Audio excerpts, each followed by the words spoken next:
How's it going, team? Eddie Gray here.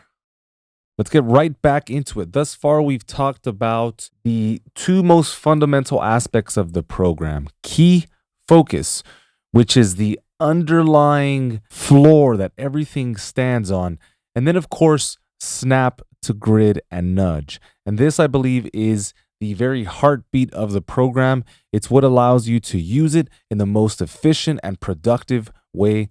To add on to the conversation of snap to grid, we are going to talk about keyboard modifiers. I know we touched on the subject, but it's very important that we cover it at length.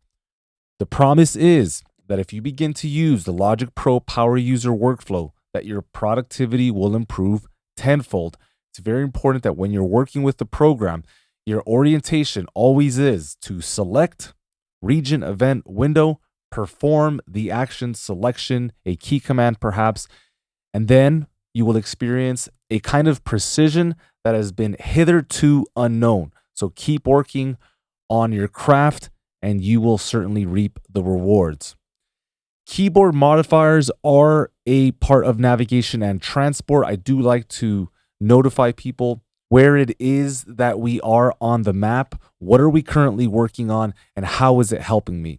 In this case, we are, in effect, helping your ability to navigate and to play back the program.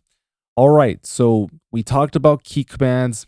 Highly encourage you to learn all the various insignia, how they work, when they work, and then according to the keyboard that you have, whether it's an extended keyboard or whether you have a laptop, there are ways to find your system.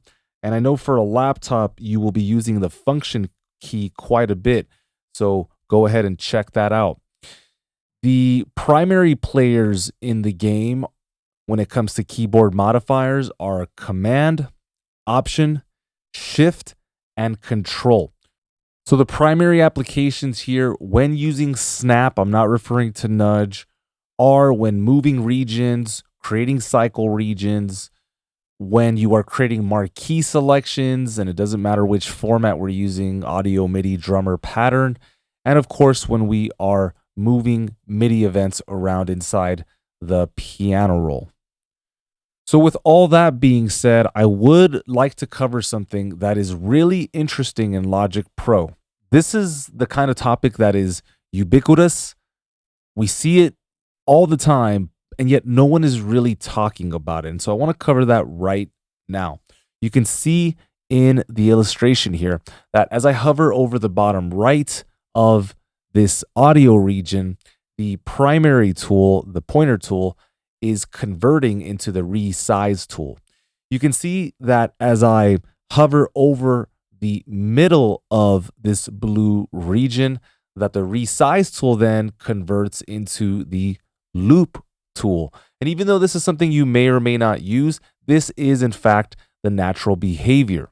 There's a lot of small things like this that I'd like to go over, predominantly because I believe that if you understand what is happening, and of course, if we're clear, we're going to have a lot more fun while we write music. As mentioned, if I hover over the bottom of a region, pointer converts into the resize. If I hover over the halfway point, we now access the loop tool. And again, this does coincide with the very same loop that you can find inside of the region inspector here. So if I hit the key command L, we will disengage that. Underneath the hood of Logic Pro, there is a third click zone that not a lot of people know about. I think it's one of the best things that anyone could do to make their workflow efficient.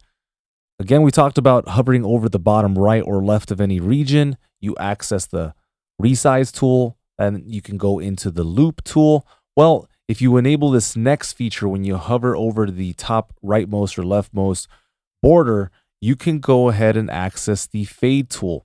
Now, this is found under Preferences, General, Editing, Fade Tool, Click Zone. I believe this will greatly help you. Again, if I hover over the top of a region, I then access this fade component, which allows me to fade with ease.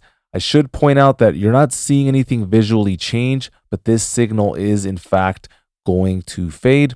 Something else to bear in mind is if I then hover over the top of this fade, I can access the fade curve tool, which will give me the ability to fine tune this fade with ease. Now remember, that's not it. We can hover over the top left and we can create an individual fade into the signal. But what's even more important than that is if we hover over two adjoining regions, we can create a crossfade. And so this is really where the magic happens. You can go to the right or left. They both do not have to necessarily be selected. If I just hover over the adjoining regions, we can create that crossfade.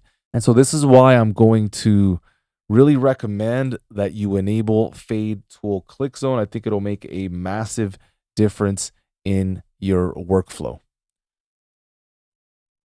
Something else that should be mentioned, if you do not prefer this workflow, if I disable this and if I then hover over the top right of a signal, again, I will not be able to access the fade tool. But if you hit the keyboard combination Control Shift, you then now summon the fade tool and you can resume fading as necessary. The same goes for crossfades, except this time you'll find a new hidden tool called the juncture tool. And this has another purpose altogether. But if I then hit Control and Shift, you can see that I am creating crossfades with ease. To remove fades, go ahead and Control click them and remove all fades. Implement this into your workflow. Let me know your findings, and I will see you in the next video.